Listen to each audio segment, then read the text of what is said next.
Good afternoon, Line Golf Academy members and guests, and welcome back to another video. Today we're going to be looking at some of the longest women ball strikers on earth. We're going to see the difference between tilt-based and turn-based power and how this can affect you, and maybe you can start to identify some flaws in your swing because you're trying to steal some distance. And thank you for those who support this channel. If you are interested in memberships, they start at 99 cents and they go to the Heal the Hood Foundation in Cape Flats, South Africa, to get low-income children into golf. And at any time, if you get some education out of this video, hit that like, share, subscribe, comment, whatever you feel to help support us grow this channel, to get education on cause and effect into more golfers like you looking to get a little bit more consistent results. But enough of that hogwash.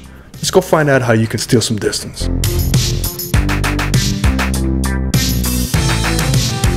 Before we get started, I wanted to show you a quick turn-based relationship versus a tilt-based relationship. Look at the one on the left. This is going to be a turn-based impact. The one on the right is going to be a tilt-based impact. And this will be governed by the spine angle, that purple line, how we retain it. So this is important for you to watch at home. Left side of the screen, what we can see is as we take that club back, we are starting to stand out of our posture. You can see the left shoulder's rising up significantly higher, but this helps her get an immense amount of turn. And along with that turn, she's doing a really good job of staying in her back brace line, that green line. Once she goes through down to impact, we can see she does a really good job of, again, staying in that back brace line and maintaining her posture right past impact. And what we do is let's pause it right where her shoulders should be tilted if this is a normal backswing, so we can see she has about 18 degrees of tilt.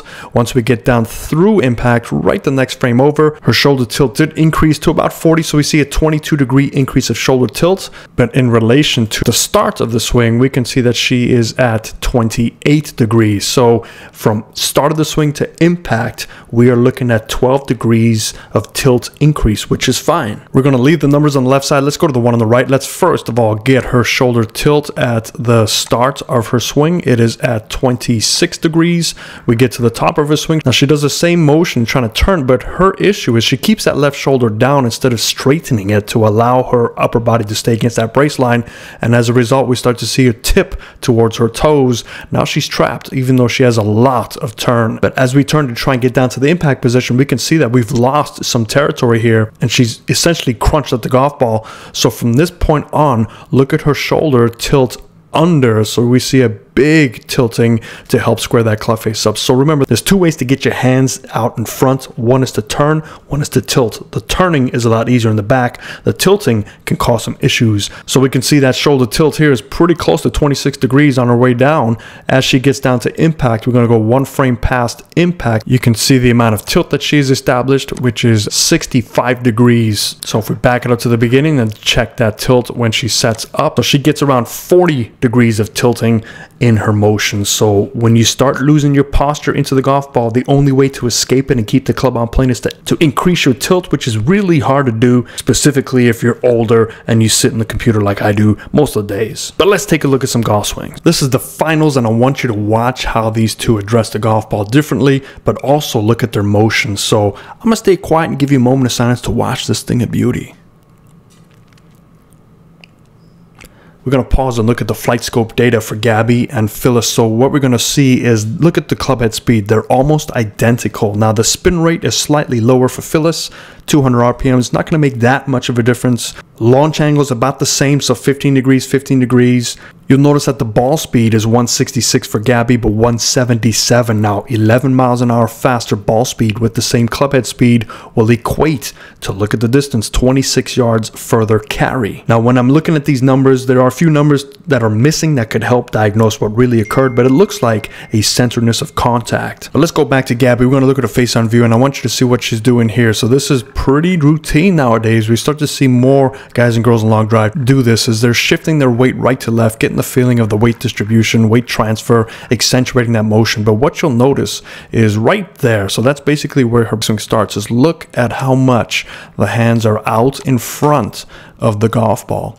Now, if you draw where the golf ball is connected, we're going to draw a long line this way and try and figure out with my trusty tool here where 90 degrees is from that golf ball. So I'm going to eyeball it and see if that looks about 90. Oh, look at that. That is 90 degrees. So when the golf ball is that far outside of your shoulder tilt, you've got to do some pretty severe tilting at impact to make up for that, to keep your hands out in front of your chest. She is already starting with the right shoulder tilt that is extreme, so we'll see how she handles it at impact. So I'm going to change that line. We're going to make it green. That's going to connect her hands to her chest and see how that relates to in the golf swing. And what we're going to do as well is we're going to draw a yellow line to show her spine angles. Her spine angle is going to be a little bit tilted away from the target. So that's, again, something that I don't recommend you do. I would prefer to see both these lines matched up with the golf ball to keep you truly connected to your center for average golfers. Now, for these guys and girls, they can get away with a lot. Obviously, they're swinging as hard as they can. They're not looking for fairways. They're just looking to swing as hard as they can. So it's a little different here,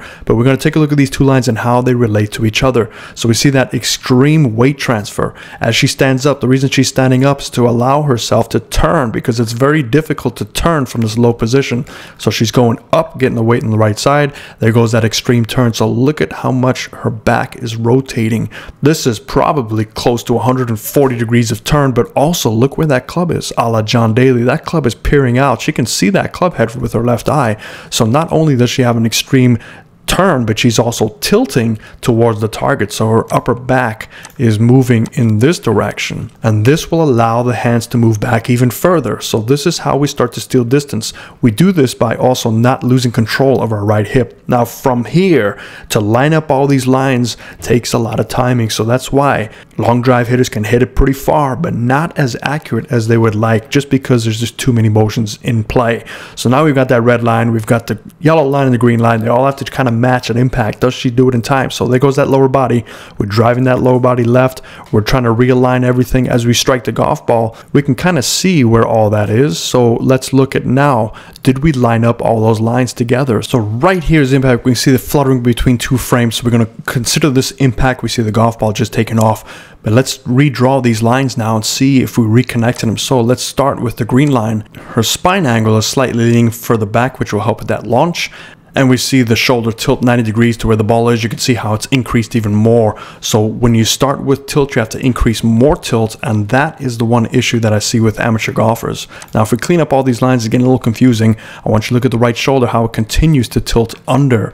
And the only reason it's tilting this far under is to make sure those hands are connected to the chest while her whole body continues to rotate, because if her shoulders stop tilting, her hands would take over, and that is where the club face will be extremely shut and we get the rope hooks. Okay, so for anybody who wants to hit the golf ball long, you have to be able to tilt that right shoulder straight down to impact, because if you cannot get your body to strike that golf ball. Here's another good example, is once we get that club back there, and you can see this extra little bit of motion here, that is what usually pulls you out of your posture when you try and reach back further. But these are professionals. They know how to time it very well, plus they get 5 or 6 different shots, not like you or I. It's just one shot, rope hook into somebody's pool. But watch that right shoulder as we drive into the golf ball. The right shoulder continues to tilt down, and this is the position. This is an extremely hard position to get into, where the right shoulder has not only tilted but also turned. And look at the relationship between the hands and the chest. They are crossing over right in front of the center point. Now this puts a lot of pressure down here, put some pressure maybe in the left knee, maybe in the left ankle, depending on how you come out of the shot. But this is a very hard motion to get into. So until you can get your tilting down, you should not try to overswing, and make sure your setup is set up accordingly for the shot you're trying to do. Okay, here we have Cassandra Meyer, who have done a full evaluation. So if you're interested in that, it is on the channel somewhere. And where Cassandra gets a lot of her motion is from rotation. So I just want you to watch the footwork. Matter of fact, we're going to zoom in on the feet. So we zoomed in on the feet, and I want you to watch how the weight moves. So watch that right foot. The right foot is, some say it's rolling over, but what she's doing, she's stepping off that right side and she's pushing all the weight from her heels to her toes, and that allows her to start to turn. But watch how the weight is received on the left side. So it gets toe-based initially. So that's where the push comes in, but watch the extra turn past impact right there. So you see how both feet spin around. Now that is just momentum taking her way left, and you can see both feet right about here, they're in the air. So she's almost jumping at this golf ball. So not only do you have to turn, but you also have to push up, and this is where she gets an immense amount of power. So as a result, because she is spinning a lot and jumping up at the golf ball, we can see her right shoulder does have to tilt down, but it's not an exaggerated tilt like the other two. You can see the shoulders are starting to straighten out right here and they come on back up to a straighter position. So this is more of a golf swing. If you are trying to hit the golf ball, you have to have more rotation to alleviate the pressure on your shoulders. But in order to do that, you have to maintain your posture. In order to do that, you have to start with good foundations, grip, alignment, setup, ball position, and posture. Those are the 4 things that I keep preaching to everybody. So I hope this helps you at least open your eyes to what is tilting in impact, what is turning in impact, and how one differentiates from the other, and what type of body type you need. So unless you lift weights, unless you go out like Rocky in the mountains and throw boulders down the hill, don't even try this. Come see one of us, we'll help you out. Hope that helped you. Fairways and greens.